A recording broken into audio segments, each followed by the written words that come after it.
esta ocasión hablaremos sobre gobierno electrónico en Bolivia y el mundo, para entender en qué consiste este fenómeno que nos afecta a todos los ciudadanos y que tiene que ver con nuestros derechos y nuestra privacidad.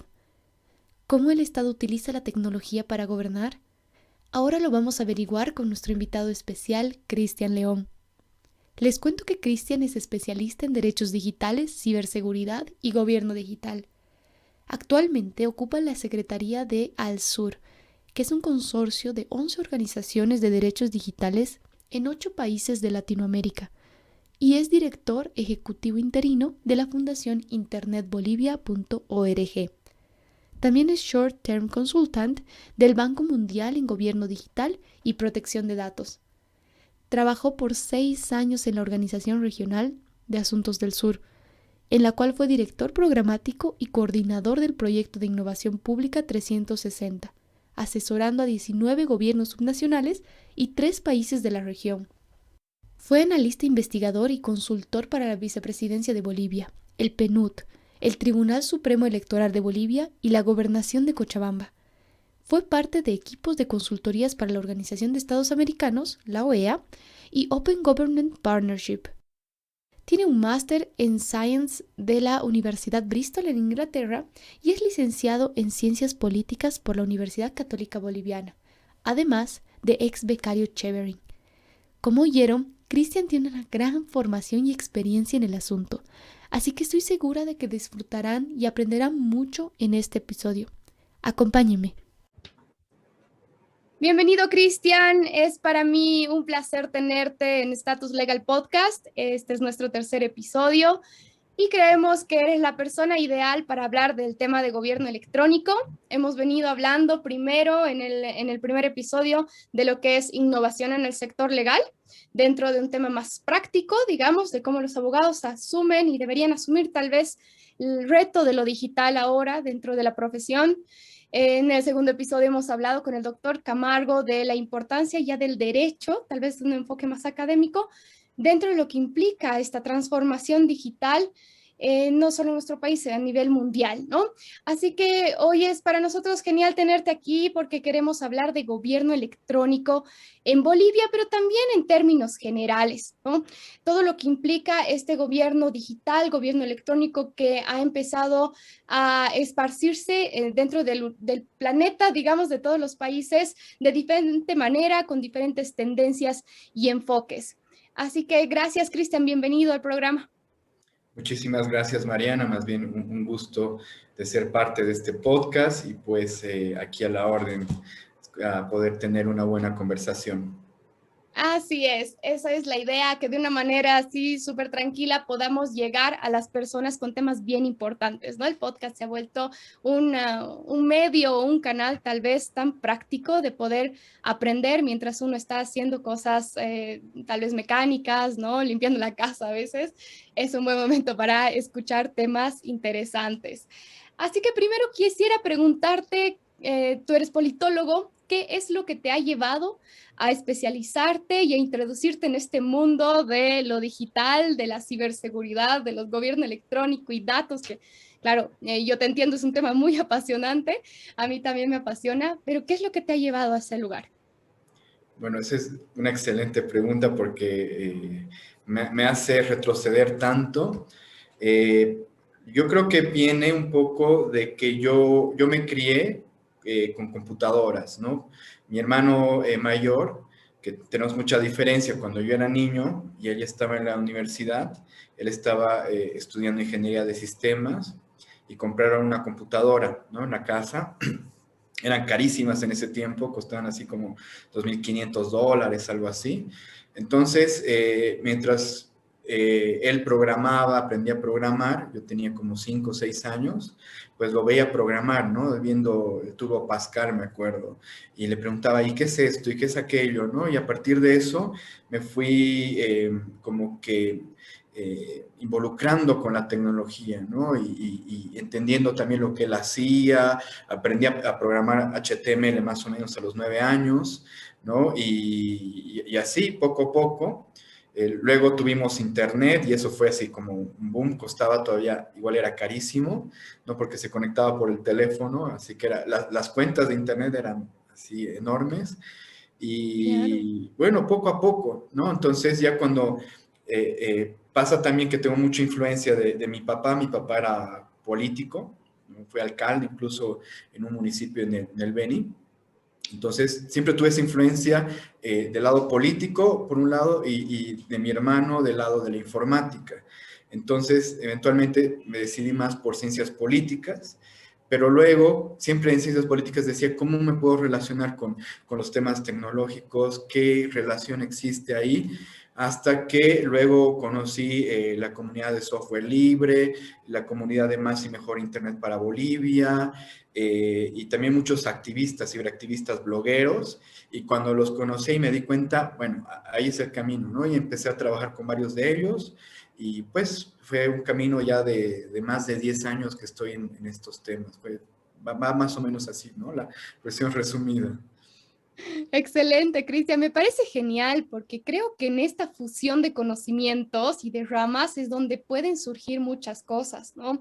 Leí una frase que decía, los ingenieros de sistema o quienes preparan programas no están logrando, digamos, resolver algunos problemas porque no conocen el impacto social que tiene la tecnología, ¿no? Entonces, cuando alguien se anima a explorar dos áreas totalmente distintas que en realidad sí se juntan, creo que podemos encontrar soluciones y diferentes propuestas, ¿no? Para lo que está sucediendo. Así que qué interesante, ¿no? Por de un lado tu papá con la política y de tu hermano ya has tomado una fusión de ambas cosas, ¿no? Al final somos una construcción de experiencias y de historias que nos pasan. Genial. Y entrando un poquito ya tal vez al tema, hay algunas tendencias, se habla de gobierno electrónico, se habla de gobierno digital, ahora he escuchado también el GoTech, ¿no? Y son diferentes tal vez para el público. ¿Nos puedes explicar un poco cuáles son estas diferencias? ¿En qué consistirían? Claro que sí. El gobierno electrónico y el gobierno digital, de hecho, comparten muchas cuestiones, ¿no? Es más que todo una nominación que tiene que ver con el avance tecnológico, ¿no? O sea, el gobierno electrónico se decía en los 90s y luego un poco de los 2000s, ¿no? Y luego ya con la inclusión de las plataformas de redes sociales, los dispositivos móviles, ¿no? Los smartphones, ya se comienza a hablar de gobierno digital. ¿Cuál es la transición entre uno y otro? Es que el gobierno electrónico está más enfocado a los sistemas de información desde adentro, ¿no? De cómo funciona el gobierno, qué procesos se generan internamente, cómo se sistematiza la información, se digitaliza. Y gobierno digital, de alguna manera, tiene un cambio hacia afuera, ¿no? Es decir, en el gobierno digital ya se piensan los sistemas hacia afuera, los sistemas de ventanilla única, de datos abiertos, empieza a hablarse también de protección de datos, ¿no? Entonces es un cambio tecnológico. El gobierno digital, que vino acompañado también de otro paradigma de la gestión pública, que es el gobierno abierto, ¿no? Con el gobierno abierto se comenzó a hablar de cómo generar participación ciudadana, transparencia y co-creación. Entonces se comienzan a generar plataformas digitales para que la gente pueda participar, pueda contribuir en las políticas públicas, ¿no? Y el GovTech, que es ya un término muy reciente, se comienza a hablar de GovTech hace como unos 3 años, 4 años, que son más que todo las tecnologías, perdón, es la contraparte de lo que viene a ser la tecnología cívica, ¿no? No sé si has escuchado este término de la tecnología cívica. La tecnología cívica era esa tecnología que generaba la ciudadanía para resolver problemas sociales junto con el gobierno, pero era una iniciativa ciudadana, ¿no? Y el GovTech viene a ser algo parecido, pero desde la iniciativa del gobierno, ¿no? Es para resolver problemas sociales desde el gobierno, pero involucrando también a la ciudadanía, ¿no? Entonces empieza a surgir toda esta onda de GovTech que la adopta también los organismos internacionales. Por ejemplo, la CAF habla mucho de GovTech, el BIT está empezando a hablar de GovTech y la OCDE también, entonces se ha vuelto más un nuevo paradigma que busca cómo generar esa intersección entre ciudadanía y gobierno, cómo crear estas tecnologías que involucren ambos lados, ¿no? Claro, realmente estos términos reflejan cambios de paradigma en la forma de ver la organización estatal frente a la tecnología, ¿no?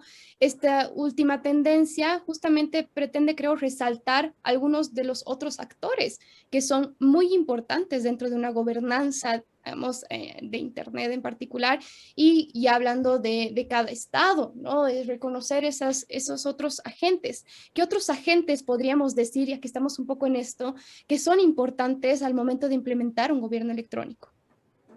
Sí, cuando ya se hablaba de gobierno electrónico, justamente se empezó a hablar de estas relaciones entre, primero, gobierno y ciudadanía y gobierno y empresas, ¿no? Entonces, eran como relaciones bilaterales, ¿no? En el gobierno electrónico. En el gobierno abierto ya se comienza a hablar de ecosistemas, ¿no? Donde involucren tanto ciudadanía, sector privado y gobierno e incluso también academia, ¿no? Entonces, son diferentes actores que ya comienzan a intervenir y últimamente ya hay muchos organismos internacionales, ¿no? Surge, por ejemplo, el Open Government Partnership, que es un organismo internacional que promociona el gobierno abierto. La OCDE crea una unidad de gobierno abierto, que la OCDE es la Organización para el Desarrollo. El PNUD está implementando, por ejemplo, ahora los laboratorios de aceleración de políticas públicas que van de la mano de todo esto. Entonces, se comienza a convertir en una visión más multisectorial, ¿no? Donde diferentes actores vienen a generar un ecosistema, ¿no? Y a partir de ese ecosistema generan encadenamientos, ¿no? Por ejemplo, en datos abiertos, lo que se habla es de que el gobierno produce los datos y las empresas comienzan a aprovechar de los datos y la ciudadanía hace control social de los datos, ¿no? Entonces, se comienza a crear todo un encadenamiento a partir de toda la información que se abre o todos los sistemas que comienzan a generarse alrededor de este ecosistema, ¿no? Entonces, va más o menos por ahí. Excelente, excelente, gracias, Cristian. Y mucho aquí hay realmente varias cosas de qué hablar, ¿no? Por un lado, estaríamos hablando de una evolución, digamos, de cómo se van implementando los gobiernos digitales, vamos a decir en términos generales, ¿no? Con diferentes aplicaciones que tengan en cada estado. Y la preponderancia de estos otros factores, de estos otros actores. Se hablan también de aceleradoras de startups, por ejemplo, ¿no? De las startups mismas como aplicación tecnológica ya a emprendimientos y poder generar desde ahí muchos movimientos. Están también muchas herramientas que se pueden utilizar y que todo va a depender de la inclinación también política de un país, ¿no? No eso trata solamente de que, ok, ahora todos los estados implementan la tecnología y, ok, empieza a funcionar, empezamos a dar trámites virtuales en todo lo que está pasando, sino que estamos hablando de una verdadera administración por parte de gobernantes que tienen una inclinación política en particular y que qué van a hacer con esa información, ¿no? ¿Cómo van a gobernar con la información de la ciudadanía? Entonces, a nivel mundial, digamos, para dar un panorama primero así de lo que está pasando, tenemos muchas inclinaciones y la forma en la que vamos a gobernar. En Europa tenemos un tipo de gobierno con ciertas regulaciones, ¿no? Que son en la Unión Europea es la que mayor regulación tal vez tiene a nivel comunitario. En Asia tenemos estados muy interesantes de evaluar como gobiernos digitales y particularmente quisiera que hablemos del caso de Estonia y el caso de China, ¿no? Que son como dos caras de una misma moneda, hablando de gobiernos digitales, ¿no? Y el caso de Estonia, a mí me encanta, realmente creo que es un caso de estudio, porque Estonia pues, no tenía nada cuando se independizó y se independizó relativamente hace poco, digamos, en comparación a otros países. Y no tenían dinero, no tenían cómo producir nada y de repente se les ocurrió invertir en lo digital, ¿no? Se les ocurrió que se enfoquen en fortalecer estas habilidades digitales y unificar toda la información del país. Entonces ya se puede hacer absolutamente todo, creo que menos casarse y divorciarse, ¿no? Y esa es una muestra de los principios tal vez de cada país, ¿no? Que para la institución, por ejemplo, el matrimonio puede ser muy importante, entonces continúa siendo algo presencial pero una empresa, por ejemplo, se puede crear en 3 minutos desde tu computadora, ¿no? ¿Qué opinas de este caso de Estonia? El caso de Estonia es justamente que bueno que lo menciones, se ha convertido en un paradigma en cuanto al gobierno digital, ¿no? Ellos, por ejemplo, tienen un modelo para exportar que se está buscando implementar en varios países, que es el de interoperabilidad de información, ¿no? De modo que, por ejemplo, en interoperabilidad, si haces un cambio de un dato en una oficina X, entonces inmediatamente esa oficina se comunica con todas las demás oficinas de gobierno y se hace ese cambio, ¿no? De modo que no tengas que ir a cada oficina para decir, bueno, se ha hecho el cambio, ¿no? Entonces, es un modelo descentralizado de interoperabilidad. Tienen un sistema que se llama RoadX, que permite hacer todo este camino, ¿no? Y ese modelo de interoperabilidad se está implementando, de hecho, en varios países de América Latina y se ha convertido en un buen modelo de gobierno digital, ¿no? Y es un modelo más transparente, muy ético. El modelo de China, que también lo mencionaste, es mucho más automatizado, ¿no? Incluso, pero tiene mucho de vulneración de derechos, porque es muy sobre control social, ¿no? Incluso hay puntajes para los ciudadanos si es que se comportan bien, si cumplen con ciertas normativas, ¿no? Son dos modelos bastante interesantes, pero claro, con ciertas, ahí, ¿cómo se dice? Como que uno poco más respetuoso de los derechos, el otro no tanto, ¿no? Ahí chocan esos modelos. Totalmente, claro, ahí se refleja, digamos, una cuestión también ideológica. Por ejemplo, la finalidad tal vez de Estonia es ser eficientes, transparentes, ahí viene tal vez esto del gobierno abierto que solamente lo hemos mencionado, pero que creo que es importante explicar a la gente que por primera vez está hablando de esto, está escuchando, tiene que ver con la transparencia de información, ¿no? Del gobierno hacia la ciudadanía. Entonces ahí viene este control social. En Estonia, si tú tienes una duda sobre cómo se está utilizando tu información a través de la misma plataforma, esta gran plataforma de instituciones que interoperas, como tú dices, ¿no? Que comparten información y ya no tienes que estar presentando 3 copias en cada uno de los lugares como solemos hacer acá, sino que tienen este principio de once only, ¿no? Una sola vez tú presentas las cosas y todas las instituciones ya lo saben. Entonces, si algo está mal, es como que, ok, solicito una auditoría. Con un clic ya se puede solicitar una auditoría y ahí hay un control de datos, ¿no? Entonces ahí viene la parte de apertura del gobierno en cómo se está manejando la información. Y eso, claro, no a todos los gobiernos les viene bien, tal vez. No es tan fácil que los gobiernos sean tan abiertos, ¿no? En el caso de China, para quienes no han escuchado esto, claro, es impresionante. A mí me parece una locura ver cómo las personas son calificadas, como Black Mirror, ¿no? Como esa serie de Netflix en la que dices o te comportas de cierta manera y el gobierno te califica, ¿no? Y las mismas personas aceptan ser calificadas y aceptan que su información se maneje de esta manera, ¿no? Y ahí, ¿cuál sería, tal vez se me ocurre ahora que estamos entrando en esto, cuál sería ese límite, ¿no? Para que el gobierno, porque sí tiene que manejar información, sí tiene que manejar información para poder administrar con conocimiento, pero ¿cuál es el límite para proteger los datos de la ciudadanía, ¿no? Tú que eres bastante conocedor de este tema de protección de datos. Pues sí, hay un límite ahí y es un límite relacionado a las garantías que da la ciudadanía, ¿no? Efectivamente, los gobiernos tienen que manejar datos personales y concentran mucha de nuestra información, ¿no? Mucha información sensible, incluyendo no solamente nuestros datos de registro civil, ¿no? Sino también, en muchos casos, datos de enfermedades, de crédito fiscal, etcétera, ¿no? Entonces, se hace toda una gama alrededor de cada persona de toda nuestra vida, ¿no? Entonces, ahí realmente llega la pregunta, ¿qué garantía tenemos de que el gobierno no va a usar esa información en algún momento para hacernos daño? O no necesariamente el gobierno, puede ser un funcionario público, ¿no? Claro. Que por motivos políticos, personales, puede tomar represalias, ¿no?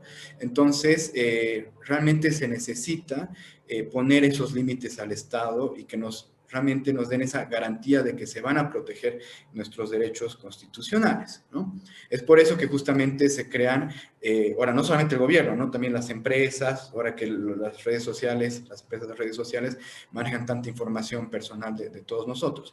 Por eso se crean justamente las leyes de protección de datos personales, ¿no? Que en América Latina ya tienen, la primera fue en Chile, luego en Argentina, o sea, ya van más de 20 años de leyes de protección de datos personales. En Bolivia no tenemos, lastimosamente.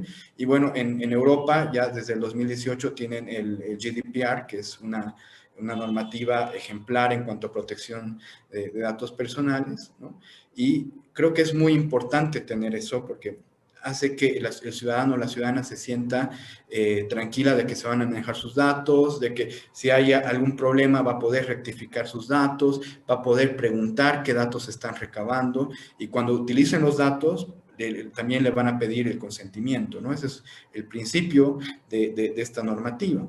En estos otros gobiernos que son más autoritarios, como el de China, eso ya no existe, ¿no? O sea, el gobierno concentra todos los datos y no se sabe qué están haciendo con esos datos. Pueden mezclarlos, pueden venderlos, pueden hacer todo. Y sabemos que en esta era, la era digital, pues los datos son como dicen, es el petróleo, ¿no? De la era digital. Entonces, la materia prima. Entonces, es muy importante tener un marco de protección de datos personales.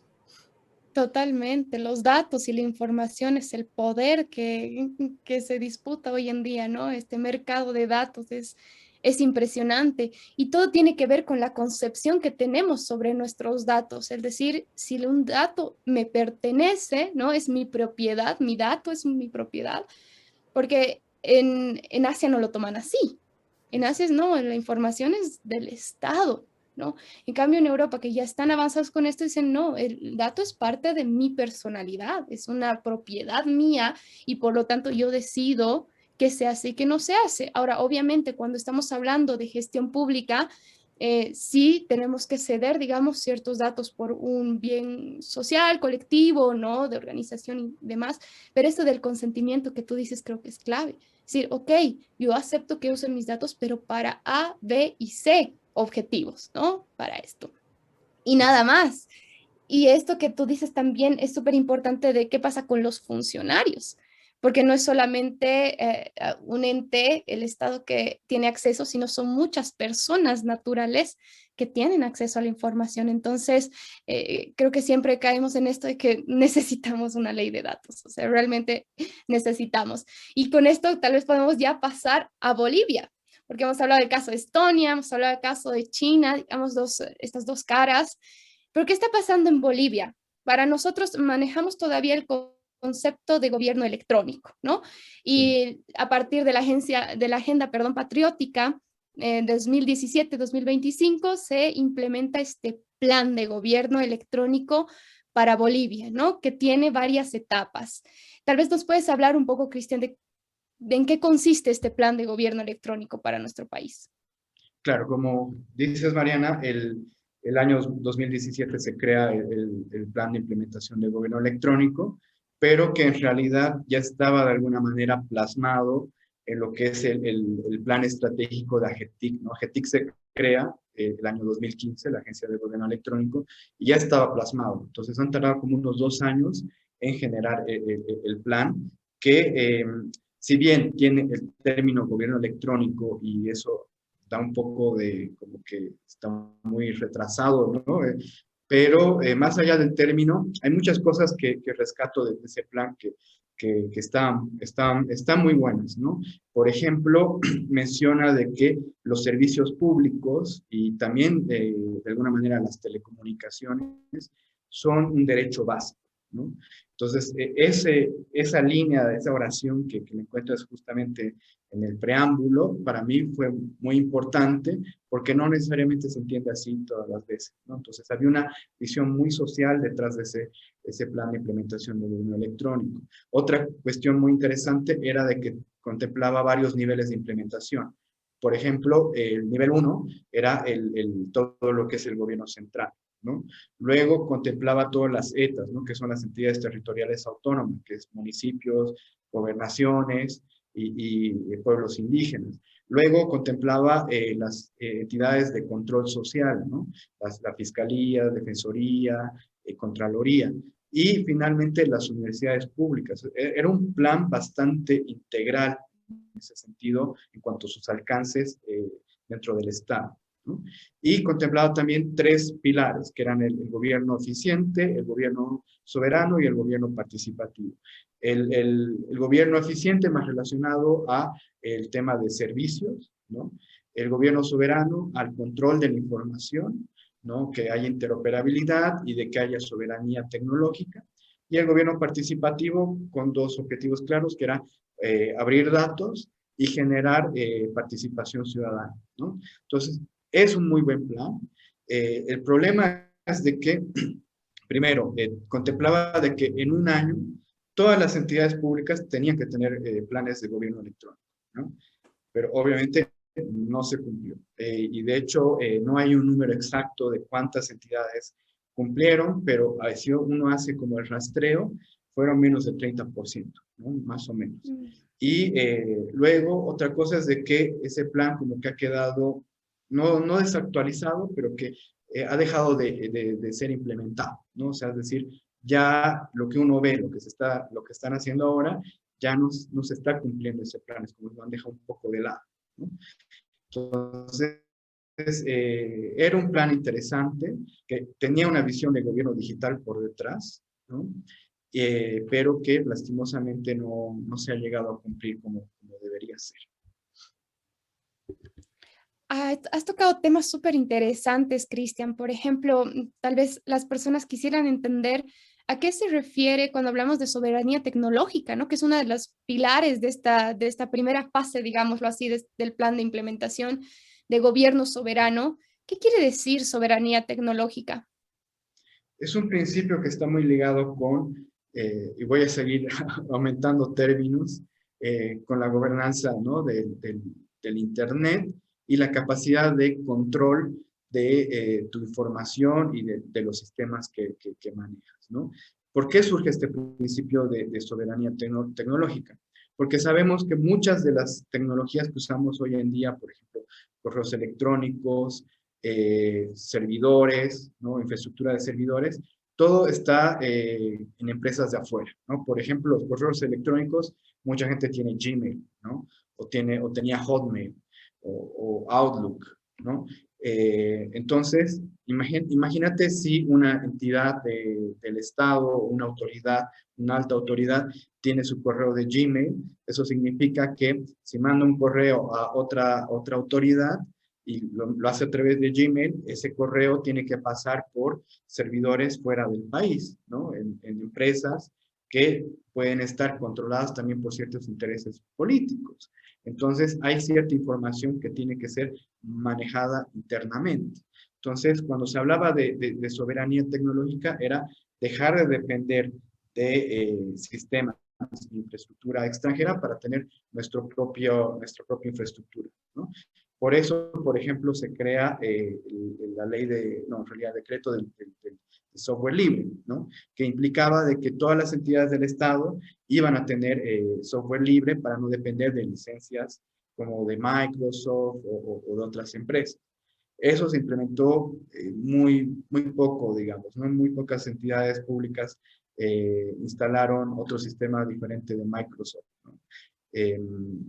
O también tener la infraestructura de datos dentro del país, ¿no? Eso, por ejemplo, muchas empresas dependen de infraestructura de datos de Amazon, ¿no? Más o menos el 30 o 40% de la infraestructura de la nube es Amazon, ¿no? Entonces, eso es como tener tu cuenta bancaria fuera del país, ¿no? Entonces, la idea era generar una nube soberana, que toda la información se quede acá en Bolivia. Y tampoco se llegó a generar esta nube soberana, ¿no? Entonces, cada entidad de gobierno debe tener su servidor, algunos quizás no, y siguen dependiendo de otros servidores afuera. De hecho, muchas páginas web del Estado están alojadas en servidores de afuera. Entonces, la idea de soberanía tecnológica era esa, poder controlar nuestra propia tecnología y nuestra propia información por motivos de seguridad más que todo, ¿no? Claro, y además también generar nosotros, o sea, empezar a producir tecnología y dar, por ejemplo, el tema de la accesibilidad creo que va muy ligada a esto, ¿no? Es decir, si nosotros podemos generar nuestra propia infraestructura, podemos garantizar también el acceso a diferentes regiones y demás y ampliar esa posibilidad para muchas áreas que no lo tienen. Porque si nos ponemos a pensar que si no tenemos accesibilidad, nunca vamos a poder hablar de un gobierno electrónico, de un gobierno digital, ¿no? Si las personas no pueden conectarse, ¿cómo podemos gobernarlas, ¿no? Y hubo varios intentos de generar tecnología en Bolivia, como el caso de Quipus, ¿no? Y ahí tampoco creo que nos ha ido muy bien, ¿no, Cristian? Sí, el caso de Quipus es bien particular porque fue un modelo que nos entregaron llave en mano, ¿no? Eso significa que nunca nos dijeron cómo se Mm, producían las computadoras, no nos pasaron el conocimiento tecnológico, solo nos dijeron cómo ensamblar, ¿no? Entonces, si luego ese sistema quedó obsoleto, porque obviamente se han empezado a cambiar chips y el sistema de producción empezó a mejorarse en otros lugares, pues quedó completamente obsoleto porque no sabíamos cómo mejorarlo. Entonces ahí realmente no había soberano tecnológico, era solamente el discurso, pero no hubo la transmisión de conocimiento, ¿no? claro, entonces se queda el tema de la soberanía ahí tecnológica un poco en la intención, ¿no? Ojalá pronto podamos continuar un poco con esta idea, porque claro, es saludable para un país generar y estar conscientes de la información que estamos produciendo y que no se disperse por todo lado, ¿no? Creo que es un factor importante y diferencia, creo, a otros planes de otros países, ¿no? Y también tenemos otros temas. Cuando mencionabas el software libre, ahí también me parece bien interesante. Da para largo tal vez ese tema, pero a raíz de que está considerado, también hay el plan de software libre y estándares abiertos, ¿no? Paralelamente al plan de gobierno electrónico, tenemos y ha surgido ya un repositorio de software libre. ¿Has visto si está funcionando? Dices que no muchas instituciones han utilizado software libre, pero hay un repositorio ahí. No sé si es meramente nominal o tiene alguna aplicación práctica. Pues, sinceramente, la última vez que vi el repositorio, hay repositorio de software libre y también un repositorio de datos abiertos. Están muy desactualizados, de hecho no se subía nada desde hace alrededor de 2 años, si no me equivoco, y pues sí, la verdad es que no se continuó con esa línea, ¿no? El tema de software libre también tenía una filosofía por detrás, ¿no? Que es la filosofía de que lo que se produzca en cuanto a programación y código de estos sistemas esté abierto para que pueda ser mejorado continuamente por las comunidades, por las empresas, ¿no? Y así se pueda dar sostenibilidad a estos proyectos, ¿no? Pero si no se generan y no se abren, entonces se corta esa sostenibilidad y por lo tanto se convierte en una situación privativa porque tienes que volver a comprar las licencias, volver a comprar los sistemas para mejorarlos, ¿no? No se genera esa mejora continua en el tiempo, como pasa, por ejemplo, con el sistema del Linux, ¿no? Que es el sistema operativo, que sí, hay comunidades por detrás que lo vienen mejorando a lo largo de ya más de 25, 30 años. Entonces, lastimosamente se cortó un poco esa filosofía, esa visión. Y si tú vas a muchas entidades del Estado ahorita, vas a ver software privativo, ¿no? Claro, es otra cosa que se queda un poco ahí en el discurso tal vez, y es una pena, ¿no? Pero también creo que la educación digital ahí es clave para tener esa comunidad, ¿no? Ese apoyo, tal vez participación incluso social, porque hay genios de la computadora en Bolivia. Eso es totalmente cierto, ¿no? Creemos que no, muchas veces no los vemos, pero sí tenemos genios en informática que están generando software y que hacen maravillas y que podría contribuirse, pero que no termina de consolidarse este tipo de proyectos, ¿no? Pero no todo es, digamos, no todo se ha quedado colgado. Creo que hay muchas cosas que sí se están implementando a nivel de gobierno electrónico y está el caso de ciudadanía digital. A ver, todavía sé que no está completado, no está completo el proyecto, pero ¿qué significa ciudadanía digital, Cristian? ¿Qué está pasando a través de esta plataforma? La ciudadanía digital es igual un proyecto que se comienza a implementar en el año 2018, ¿no? incluso se crea la Ley de Ciudadanía Digital, con la premisa de que la ciudadanía pueda ejercer sus derechos y deberes en el entorno digital, ¿no? ¿Cómo hace eso? A través de tener una personalidad, tener un reconocimiento de su estatus jurídico como ciudadano, ¿no? En el entorno digital, ¿no? Que se te reconozca lo mismo como si tuvieras un avatar, ¿no? En lo digital y tenga los mismos derechos. Esa era un poco la filosofía detrás de la ciudadanía digital. Eso implicaba que todos los ciudadanos tendríamos que generar una cuenta, ¿no? De ciudadanía digital a través de nuestros dispositivos y se nos generara una suerte de domicilio electrónico, ¿no? Que podría ser un correo u otra, una casilla dentro de la plataforma, donde el Estado pueda interactuar con nosotros, podamos usar la firma digital para darle validez legal a cierta documentación, entre otros, ¿no? Era generar un mecanismo de autenticación de nuestra entidad jurídica como ciudadanos en lo digital. Esa era la filosofía detrás de la ciudadanía digital. Se creó la plataforma, primero se creó la ley, ¿no? Luego se creó la plataforma para generar interoperabilidad de información, que vino complementada con otra política que era Bolivia Tu Servicio, que igual se implementó el mismo año, que la idea era generar toda una plataforma de interoperabilidad de datos dentro del Estado, donde la ciudadanía digital sea el medio por el cual los ciudadanos se autenticaban, ¿no? Empezó a funcionar bien, si no me equivoco, hay como unas 14 entidades del Estado que llegaron a conectarse a esa plataforma, ¿no? Y habían alrededor de ya 50 procesos que se podían hacer, ¿no? Luego, tú sabes que hubo varios problemas políticos, no hubo una continuidad de la gestión, pero se retomó el proyecto de ciudadanía digital, ¿no? A finales del año pasado.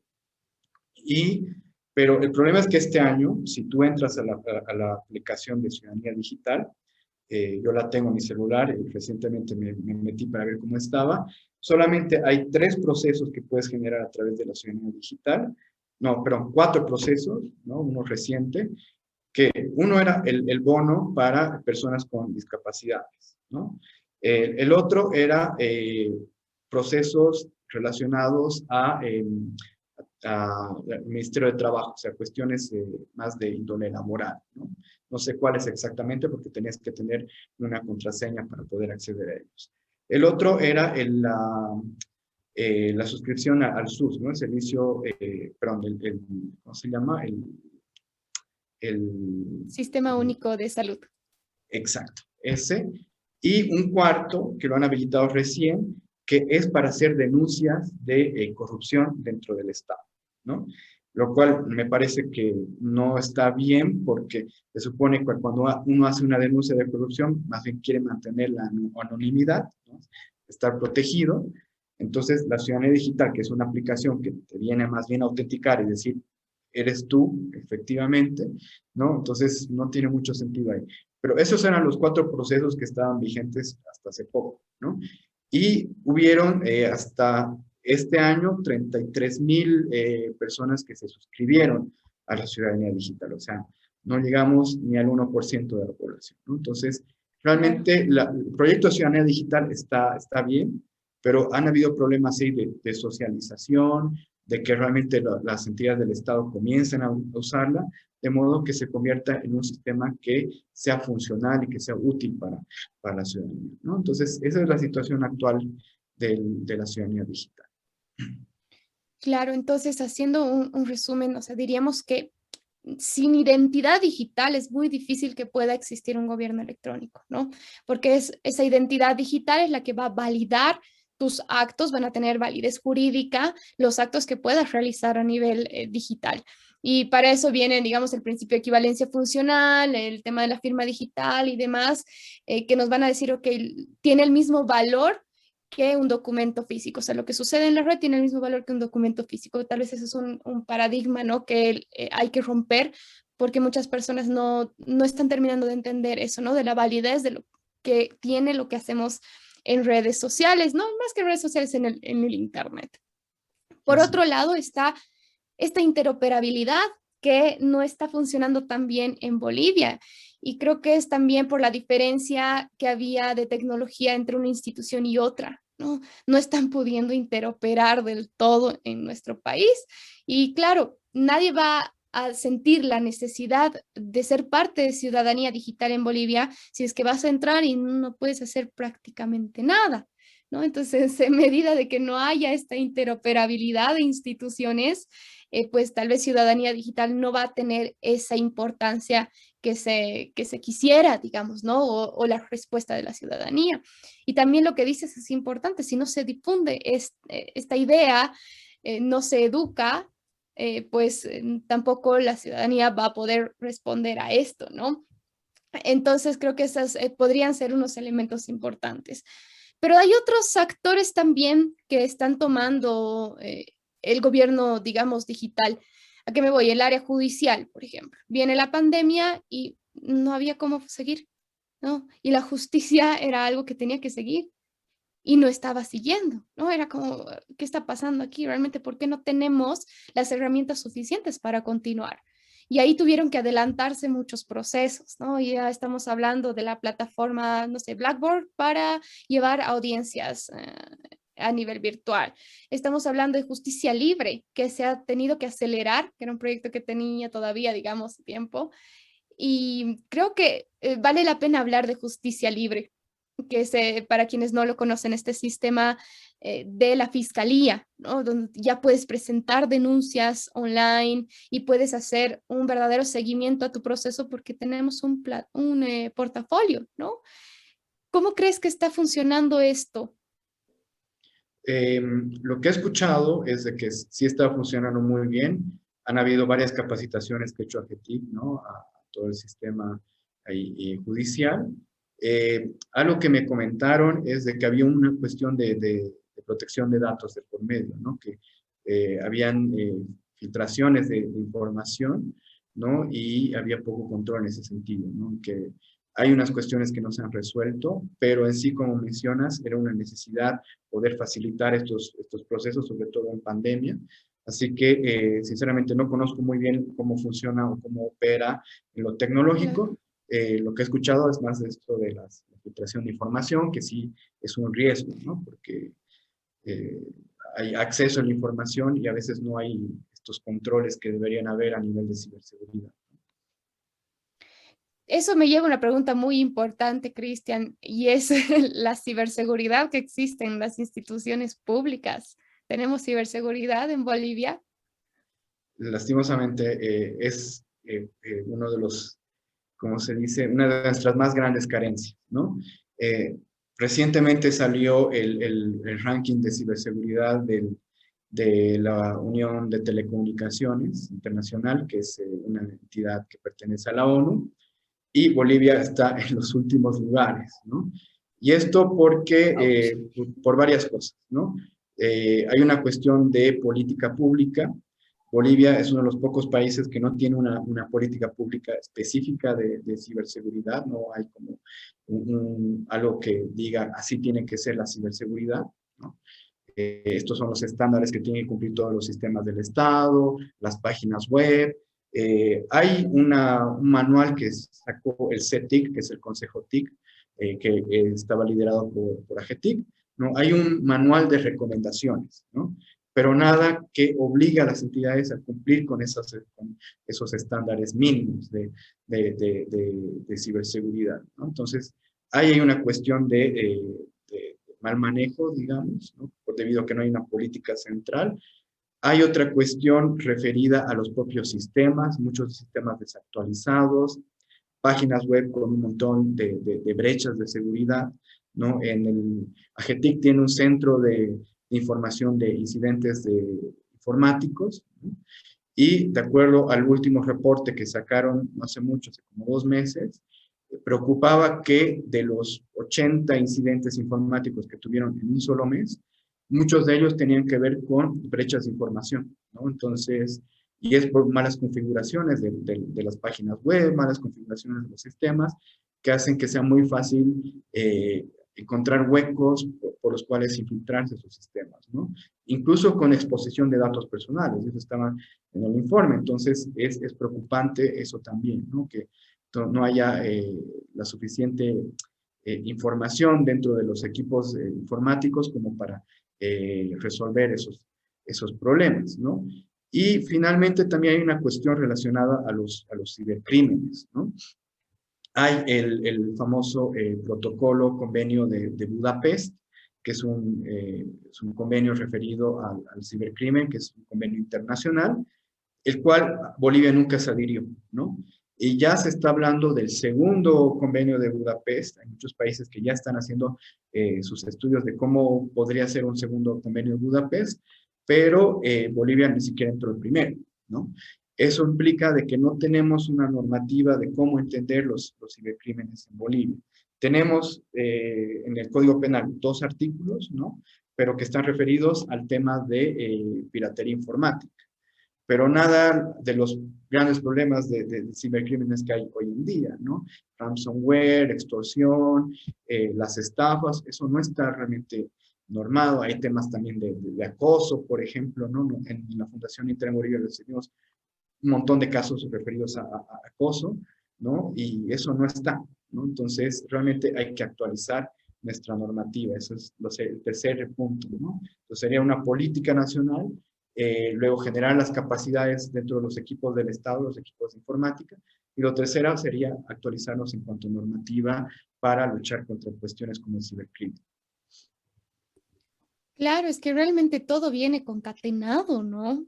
El tema de la ciberseguridad no es solamente cómo el Estado va a manejar nuestros datos y qué va a hacer, digamos, poniéndonos en una posición así muy de control social, sino también está de cómo el Estado va a proteger nuestros datos de otras personas, de otros, de quien sea, ¿no? De terceros. No son solamente ellos, sino de afuera. Entonces, claro, si no tenemos ciberseguridad, hay un riesgo muy grande de que esos datos puedan ser mal utilizados y los personales principalmente.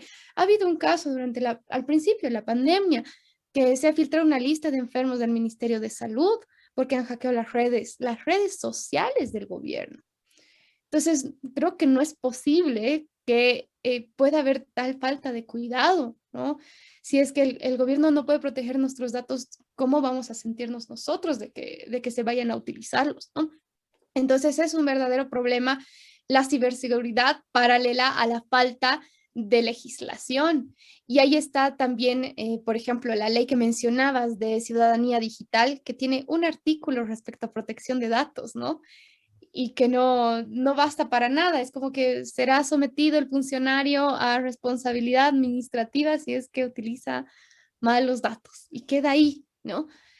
Y claro, esta deficiencia legislativa para hacer frente a delitos es demasiado grande, porque esos dos delitos que mencionas ya ni siquiera entran en un contexto actual, porque hablan incluso, por ejemplo, de la necesidad de que haya un beneficio económico o beneficio para la persona, y no muchas veces los delitos informáticos tienen un resultado de beneficio para quien los realiza, simplemente ocurren, ¿no? Entonces hay como así factores legislativos que nosotros estamos totalmente alejados y eso no nos permite continuar, ¿no? Y creo que, bueno, la pregunta que quería hacerte iba relacionada a los retos que tenemos como país frente a la posibilidad de implementar un gobierno electrónico que, que sea eficiente, ¿no? Que funcione. Yo creo que hemos hablado de un montón de retos ya hasta ahora, ¿no? Creo que hemos mencionado varias cosas en las que podríamos trabajar, ¿no? Pero haciendo una evaluación a nivel personal, tal vez, Cristian, ¿cómo crees que vamos? Tal vez qué es lo primero que tendríamos que afrontar ahorita como país para encaminar esto. Esa es, creo que la pregunta del millón, ¿no? ¿Qué hay que hacer, ¿no? Para empezar a que la cosa marche. Lo primero para mí, y también la perspectiva de la Fundación Internet Bolivia, es el cierre de la brecha digital, ¿no? Bolivia, de acuerdo a los últimos datos de las encuestas de hogares, todavía tiene una enorme brecha digital. Estamos hablando de que más del 40% de la población no utiliza o tiene acceso a Internet, lo cual en el contexto de pandemia es algo bastante crítico, porque implica que no va a poder, muchos niños no van a poder acceder a educación, no se va a poder acceder a información para la propia lucha contra la pandemia, desarrollar todo tipo de trámites, servicios, o sea, estamos dejando un gran porcentaje de la población atrás, ¿no? Y entonces hay que cerrar la brecha digital, que no es solamente, no es una cuestión de generar más infraestructura, ¿no? De hecho, ya hay buena infraestructura. Tenemos 26 kilómetros, 26.000 kilómetros de fibra óptica. ¿Cuál es el problema? Que no, los municipios no se han conectado a esa fibra óptica, ¿no? AGETIC decía más o menos el año 2018 que menos del 30% de los municipios tenían conexión al anillo de fibra óptica. O sea, que los municipios tienen que ahí generar sus conexiones para que de ese modo puedan tener un servicio de Internet un poco más barato y de mejor calidad, ¿no? Que el servicio que normalmente se capta a través de los celulares. Entonces, hay una cuestión de infraestructura, pero también de capacidad, ¿no? Alfabetización digital. Y eso es poder ayudar a la ciudadanía a que pueda tener un buen vínculo con las tecnologías, pueda aprender a usarlas, ¿no? Pero no solamente redes sociales. La alfabetización digital no es saber usar el TikTok o el Facebook, ¿no? Es más que todo entender cómo funcionan las tecnologías y poder aprovecharlas. Va desde programar, robótica, ¿no? En los casos más avanzados, y en los otros, aprender a utilizar una computadora, que es el caso, por ejemplo, de los adultos mayores. Entonces, va también por ahí, ¿no? Entonces, es una visión bien integral de cierre de la brecha digital. De ahí tienes que generar toda la parte que hemos venido hablando, que es la parte normativa, ¿no? Una ley de protección de datos personales, una ley de relación a cibercrimen, temas de ciberseguridad, ¿no? Pues una política, no solamente una ley de ciberseguridad, entre otros, ¿no? Entonces hay que actualizar un montón de aspectos de nuestra normativa, medios digitales, medios de pago digitales, por ejemplo, ¿no? Eso sería lo segundo. Y luego ya viene toda la parte que es la parte de los sistemas, ¿no? ¿Qué sistemas tenemos para interoperabilidad? ¿Cómo se acceden? ¿Qué interfaces se crean con la ciudadanía? ¿No? Y cómo se generan estas facilidades. Pero para todo, para que funcione bien eso, pues tienes que cumplir con todo lo anterior, ¿no? Entonces, un poco ha habido en algún momento, ok, generemos aplicaciones para ciudadanía digital, ¿no? Pero ¿qué pasa si no resuelves todo lo anterior? Muy poca gente accede, ¿no? Entonces, 33.000 personas nomás. Y eso es porque no has hecho la alfabetización, no has hecho la infraestructura, no has hecho la normativa. Entonces, va por ahí. Son tres frentes que hay que atender. Claro, y qué importante tomar en cuenta la realidad de nuestro país, ¿no? Esas brechas. No solamente es la brecha digital, es la generacional que también mencionabas con las personas mayores, es la brecha económica. Entonces, no se trata simplemente de decir, ok, sistemas de software para todos o aplicaciones para todos, porque no somos todos, ¿no? No somos todos los quienes pueden utilizar esto de una manera adecuada. Entonces, realmente partimos en un desnivel bien fuerte, que creo que es donde habría que enfocar mucho los esfuerzos del gobierno. Ahora los gobiernos locales también están tomando cierta relevancia en esto, ¿no? Los gobiernos municipales están empezando con varios planes y proyectos de implementación. Ojalá que también estén considerando esta inclusión tan importante que necesitamos en diferentes espacios, ¿no? Y son retos muy importantes los que mencionan Cristian. Creo que yo coincido contigo en que necesitamos trabajar en eso. Necesitamos trabajar en temas legislativos muy pronto. No sé si estamos en la agenda. Tú has sido parte de los proyectos de protección de datos y lo mencionábamos muy brevemente en el anterior capítulo. Parece que estos proyectos se han caído, ¿no? ¿Están en la agenda? ¿Van a poder estar en la agenda pronto o qué está pasando, digamos, a nivel político para avanzar también en un tema legislativo? En nivel legislativo, el año 2019 se dieron buenos pasos, ¿no? Se presentaron tres proyectos de ley para protección de datos personales. Uno que vino de una diputada de lo que entonces era la oposición, ¿no? Los partidos de oposición, otra que generó la Fundación Internet Bolivia, que también se presentó, y otra que estaba desarrollando AGETIC, ¿no? Que no llegó a convertirse en un documento final que se presentara a la Asamblea Legislativa, pero que sí llegó a avanzar y desarrollarse hasta cierto punto. Entonces, el año 2019 estamos muy cerca de que se logre por lo menos discutir un proyecto de ley, ¿no? Ahora este año se está retomando, ¿no? De hecho, desde la Fundación internetbolivia.org estamos buscando cómo acercarnos a la Asamblea Legislativa, acercarnos también a ciertos actores estratégicos, entre ellos Status, por supuesto, ¿no? Y varias ONGs y empresas para ver cómo podemos coincidir en poner en agenda el tema, ¿no? Porque no se puede avanzar en gobierno digital, no se puede avanzar en más medios de pago electrónicos y más aplicaciones si no tienes una ley de protección de datos personales, porque no solamente involucra al gobierno o al Estado, involucra también a las empresas, ¿no? Se han puesto de moda, vos sabes, las aplicaciones para delivery, aplicaciones incluso para que te atiendan el médico, ¿no? Desde tu casa. Entonces, se está generando toda una gama de datos personales.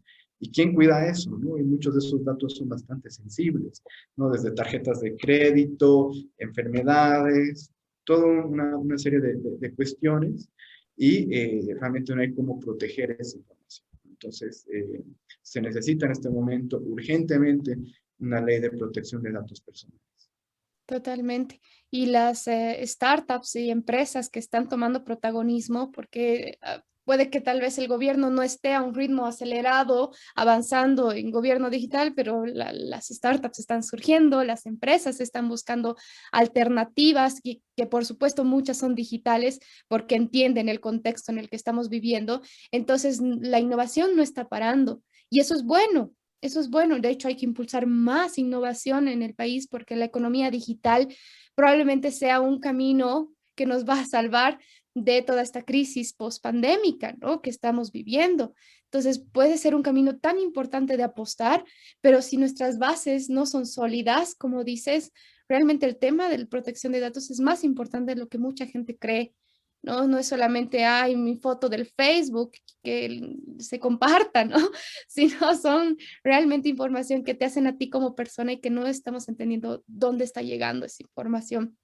Y claro, va a ser muy difícil implementar esto porque no hay ese criterio de privacidad o de manejo de la información, incluso de las mismas empresas, ¿no? Entonces también sería ponerle ciertas obligaciones que al principio va a ser complicado de asimilar, tal vez, ¿no?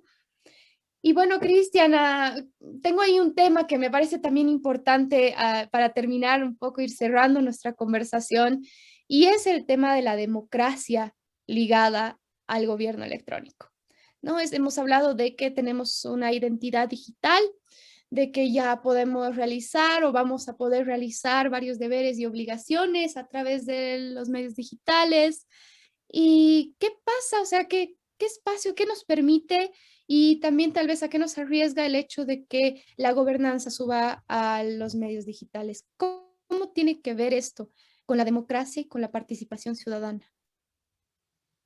Ese es un tema muy bonito, de hecho me apasiona bastante. Mm, He trabajado un poco en eso, ¿no? Y primero, no hay que confundirlo con voto electrónico, por ejemplo. Mucha gente dice, ok, cuando tienes tecnología ya puedes votar electrónicamente. No, el voto electrónico hay que dejarlo de lado, pero sí hablemos de participación ciudadana, ¿no? ¿Qué se puede hacer con el avance del gobierno digital y la participación y la democracia, ¿no? Muchos gobiernos han implementado esto que son plataformas de participación. Hay una que me gusta mucho que se ha hecho en Barcelona, ¿no? Que te permite poder dar tus contribuciones a políticas públicas, dar tus comentarios, poder generar tus propios proyectos y pasárselos al gobierno para que el gobierno lo tome en cuenta, ¿no? Te permite también, digamos, hacer pequeñas votaciones con respecto a qué sería mejor con respecto a una política pública, ¿no? Como, qué opción podrían tomar con respecto a ciertas cuestiones que son difíciles de resolver, ¿no? En políticas públicas. Y entonces, tanto una gama para que el ciudadano pueda ser parte de la toma de decisiones, pueda ser parte de la gestión pública. Y se llegó a implementar con mucho éxito, sobre todo en gobiernos locales, ¿no? Gobiernos nacionales, se implementó en Barcelona, se implementó en Madrid, se ha implementado en varios países de Europa, incluso la OCDE hablaba de una ola deliberativa, ¿no? Que es un nuevo tipo de democracia, ¿no? Teníamos la democracia representativa, donde nosotros a través del voto damos nuestro apoyo a alguien para que nos represente en la asamblea, ¿no?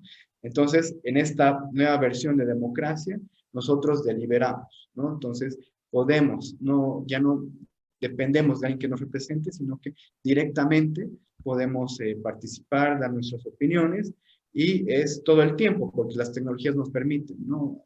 Eh, esa, esa posibilidad de que nosotros llegamos a nuestra casa, podamos entrar a la plataforma y ver qué ha pasado con un debate legislativo, ver qué ha pasado con respecto a algún proyecto de nuestro barrio, dar una opinión, y así se genera una conversación y el gobierno pueda saber qué pensamos y tomar en cuenta eso, ¿no? Entonces, es un ejercicio bonito, es un ejercicio que fortalece la participación, fortalece la democracia, ¿no? Y se está implementando igual con mucho éxito en varios municipios de Argentina. Yo pude ser parte de una implementación que se estaba desarrollando en Rosario, ¿no? Y otra que se iba a desarrollar en Bahía Blanca, que es otra ciudad que es parte de la provincia de Buenos Aires, ¿no?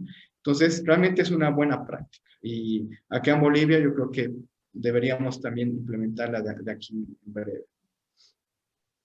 Imagínense que pudiéramos tomar decisiones todos los días, ¿no? Imagínense, a ver, mientras hablabas me ponía a pensar, imagínate tener una aplicación que te diga, te levantes y te pregunte, ¿cada cuánto crees que debe pasar el carro basurero, no? Tú digas, a ver, opción A, ¿no? 2 días a la semana, opción 3 días a la semana. Entonces apretas un clic y ya tu opinión está haciendo la diferencia, ¿no? Parece tal vez una tontera, pero sí, esta tecnología en general, la tecnología que está disponible hoy en día nos permite hacer esto.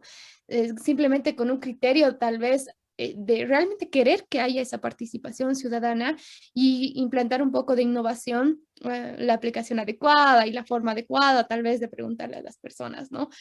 Estaríamos hablando de una verdadera revolución en la forma en la que se llevan adelante los gobiernos, ¿no? La administración pública con participación ciudadana. Entonces es cuestión de que el Estado quiera implementar esto y genere nuevos espacios, ¿no? Que no nos quedemos en lo tradicional tal vez o simplemente introducir tecnología a lo que ya se está haciendo, sino cambiar un poco el chip, porque creo que la transformación digital viene acompañada también con una transformación cultural, ¿no? Que tal vez esa podría ser, no sé si coincides conmigo, uno de nuestros retos en Bolivia, porque un tema cultural es lo que nos impide, ¿no? Por ejemplo, la burocracia que está ahí tan metida en nuestras venas, ¿no? La corrupción que está tan metida en nuestras venas latinoamericanas, que hablar de un gobierno transparente o hablar de sim- simplificar trámites que ya no pasen por 10 manos, porque, y lo voy a decir así, tal vez las 10 manos recibían algo, y Sí. ahora va a ser solamente un sistema que se comunique con otro sistema. Entonces, estamos cerrando brechas para la corrupción. No sé si estamos listos para esto, Cristian, ¿qué dices? Sí, definitivamente. De hecho, la corrupción, de acuerdo a las encuestas de opinión pública, el Latinobarómetro y otra que sacó Transparency International el año pasado, la corrupción es percibida en Bolivia como uno de los principales problemas que afectan a la gestión pública, ¿no? Era el segundo problema identificado por la población. Entonces, realmente es algo que necesitamos resolver, ¿no? Porque la corrupción afecta que la confianza en el gobierno, afecta en que mucha gente no quiere realizar los trámites porque sabe que no van a tener una coima o algo, y retrasa todo esto que dices, ¿no? O sea, que alarga los procesos, ¿no? Mientras no pagues una coima, el proceso se puede alargar por años, ¿no? Entonces, es algo preocupante y definitivamente la interoperabilidad, el gobierno digital, la simplificación de trámites, ayuda a que la transparencia, por supuesto, ayuda a que esta corrupción como dices, exista menos posibilidad, menos margen de que exista la corrupción, ¿no? Entonces, definitivamente, ese es uno de los beneficios del gobierno digital. Así es, Cristian. Así que invitamos a quienes nos están oyendo, me gustaría invitarlos a tomar este tema, ¿no? Y empezar a hablarlo, a tomar conciencia de los datos, aprovechar también los beneficios que tenemos ya puestos en marcha en nuestro país. Ya hablamos de una firma digital plenamente válida. Estamos hablando de que se pueden hacer trámites con firma digital en fondo empresa, en la aduana, ¿no? Hay instituciones que sí están funcionando digitalmente, hay plataformas, entonces los invito a explorar también esto, pero a reclamar el tema de protección de datos como bandera. Creo que eso debería ser una preocupación bien importante para nuestra sociedad en general, para que podamos avanzar como decíamos, ¿no? Te agradezco muchísimo, Cristian, por tu espacio, tu tiempo, tu predisposición y compartir tu experiencia con nosotros. Y para cerrar, tal vez quisieras darnos algunas palabras, algún consejo, algo para tanto la sociedad y hasta para nuestros gobernantes, ¿no? Me gusta pensar que también ellos pueden escucharnos. Sí, claro que sí. Definitivamente este es un momento crítico para plantearnos la digitalización de Bolivia y una digitalización obviamente desde una perspectiva inclusiva y una perspectiva de derechos, ¿no? ¿Por qué es el momento? Porque la pandemia ha acelerado los procesos de digitalización a nivel global, ¿no? Se habla de teletrabajo ya como no una cuestión solamente por el distanciamiento físico, sino que así va a funcionar el trabajo en el futuro, ¿no? Ya se venía hablando de una cuarta revolución industrial que tiene que ver con la producción de bienes y servicios en lo digital, ¿no? Se habla de teleeducación, igual como ya una cuestión instalada, no solamente una cuestión relacionada a la pandemia, ¿no? Y por supuesto el gobierno digital. En este nuevo mundo que estamos viviendo, que ya la gente más bien dejó de hablar de la nueva normalidad, pero definitivamente es un nuevo mundo, si no pensamos la digitalización como una parte crítica de nuestro desarrollo como país, nos vamos a quedar atrás, ¿no? De hecho, el presidente Biden, ¿no?, de Estados Unidos, una de las primeras acciones que tomó cuando fue posesionado fue hay que cerrar la brecha digital en Estados Unidos, que es un país tan digitalizado, ¿no? Porque todavía existen las brechas digitales, incluso en un país como Estados Unidos, ¿no? Entonces, nosotros obviamente tenemos que plantearnos eso y tenemos que planteárnoslo con seriedad, ¿no? Buscando eso, generar inclusión y una perspectiva de derechos, ¿no? Que eso es lo que realmente se quiere. Y eso va a jalar el desarrollo, va a jalar la lucha contra la pobreza, va a jalar un montón de cosas, pero definitivamente tenemos que plantearnos generar una política de cierre de brecha digital.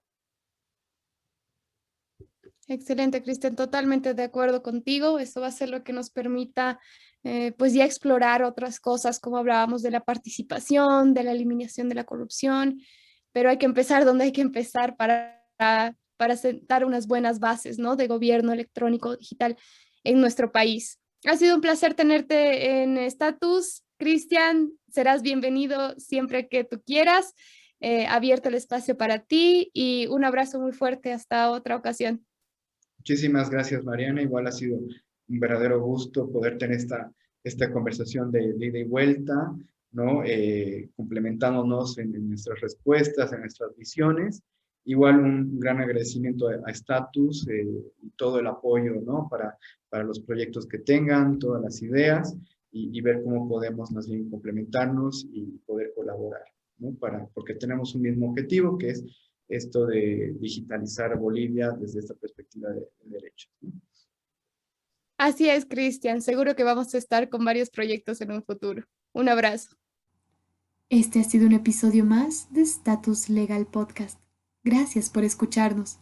Esperamos que lo hayas disfrutado y que te haya inspirado de alguna manera. Si ha sido así, compártelo Nos ayudarás a que más personas sean parte de la evolución del derecho. Recuerda que puedes visitar statusbolivia.com, registrarte sin costo, promover tu perfil profesional y contribuir con la difusión de información jurídica. Y si lo que buscas es innovar en la prestación de tus servicios legales, tenemos mucho que ofrecerte.